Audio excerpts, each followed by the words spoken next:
찬물 샤워에 대해서는 무수한 연구와 토론이 있지만 오늘은 지극히 헬창의 관점에서 근성장의 관점에서만 찬물 샤워를 해야 하는지 하지 말아야 하는지, 한다면 어떻게 해야 근성장에 도움이 되는지 알아보겠습니다.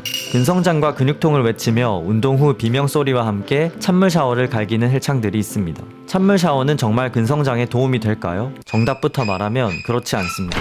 잠시, 실제로는 여러 박사들이 근성장과 찬물 샤워의 연관성을 실험할 때 샤워가 아닌 냉수 침수로 실험을 진행했기 때문에 정확한 구분을 위해 냉침으로 언급하겠습니다.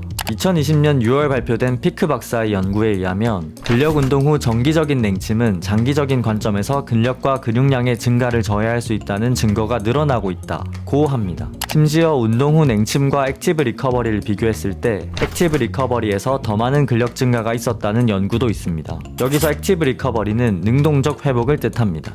해당 연구들은 운동 후 즉각적인 냉각이 근육 비대를 약화시킨다는 개념이므로 운동 목적이 근성장이라면 냉침과 찬물 샤워는 모두 다시 생각해봐야 합니다. 여러 가지 원인이 있겠지만 냉침이 근성장을 방해하는 가장 큰 이유는 염증성 과정을 막기 때문인데요. 운동 후 나타나는 염증성 과정이란 찰과상 같은 전형적인 형태의 염증이 아니라 근성장을 하기 위한 초기 자극을 의미합니다. 그럼 운동선수들은 왜 냉침을 할까요? 바보라서 그럴까요? 그렇지 않습니다. 실제로 냉침이 엘리트 운동선수들의 회복에 도움이 된다는 연구는 많이 있습니다. 며칠이나 연속해서 혹사할 정도로 공을 던져야 하는 메이저리그 투수들의 경우 빠른 회복을 위해 규칙적으로 냉침을 합니다. 회복을 방해하는 염증성 과정을 막기 위해 냉침을 하는 거죠. 시즌 중인 선수에게는 근성장이나 비대보다는 퍼포먼스가 훨씬 중요하니까요. 그래서 우리 평범한 헬창들은 찬물로 샤워할 필요가 없다는 건가요? 아닙니다. 근성장을 위한 찬물 샤워는 타이밍과 방법이 무척 중요합니다. 앞으로 알려드릴 타이밍과 방법을 지킨다면 근성장이 정체된 분들에게는 매우 도움이 될 겁니다.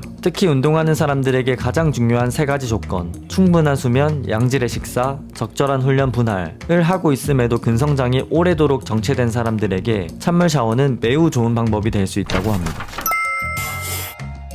3가지 조건을 잘 갖췄음에도 근성장이 더딘 사람들은 스트레스 호르몬인 코르티솔이 만성적으로 높을 수 있습니다. 알다시피 현대인들 대부분이 스트레스를 많이 받습니다. 퇴근 후 헬스장에 갔는데 하루 종일 너무 스트레스 받고 지쳐서 운동이 잘 안 먹는다는 느낌을 자주 받아보셨을 겁니다. 그 이유는 높은 코르티솔 수치가 근성장을 위한 근육 회복을 방해하기 때문입니다. 즉, 코르티솔 수치를 낮추면 근성장에 도움이 된다는 뜻입니다. 운동을 하지 않은 상태에서 아침에 하는 찬물 샤워는 드라마틱하게 코르티솔 수치를 낮춰준다는 연구가 많습니다. 통제할 변수가 많아 정확한 이유는 밝혀지지 않았지만 코르티솔 수치는 아침 9시에 피크를 찍는데 이와 관련이 있을 것 같습니다. 그럼 어떻게 찬물 샤워로 코르티솔 수치를 낮출 수 있을까요? 마지막으로 정리해보겠습니다. 첫 번째, 방법. 길게 할 필요 없습니다. 5분에서 8분 정도만 찬물 샤워를 해도 됩니다. 방법 또한 무관합니다. 무섭다면 뜨거운 물에서 차가운 물로 서서히 온도를 낮춰도 됩니다. 마지막에 잠깐 찬물을 적시든 뜨거운 물과 찬물을 왔다 갔다 하든 동일한 효과가 나타납니다. 마지막에는 꼭 찬물로 헹궈주세요. 두 번째, 타이밍과 조건. 운동을 하지 않은 상태여야 하고 코르티솔 수치가 피크를 찍는 아침에 해야 하루 종일 기분 좋은 각성 상태에 있을 수 있습니다. 앞서 말한 3가지, 충분한 수면과 양질의 식사, 적절한 운동 분할은 필수입니다. 세 번째, 지속기간. 코르티솔 수치를 만성적으로 낮추기 위해서는 최소 3-4주는 지속해야 합니다. 너무 멀어 보이나요? 굉장히 긴 기간 인내를 해야 할 것 같죠? 즉각적인 효과도 물론 있습니다. 몸이 쪼그라들고 숨쉬기가 힘든 느낌이 든다면 잘하고 있는 게 맞습니다. 그 과정에서 더 많은 산소를 뇌에 투입할 수 있고 심장 박동을 빠르게 하며 주요 장기들의 순환을 개선해 하루 종일 기분 좋은 각성 상태를 유지할 수 있다고 합니다. 그대로 인용하자면 커피로도 얻을 수 없는 각성이라고 하네요.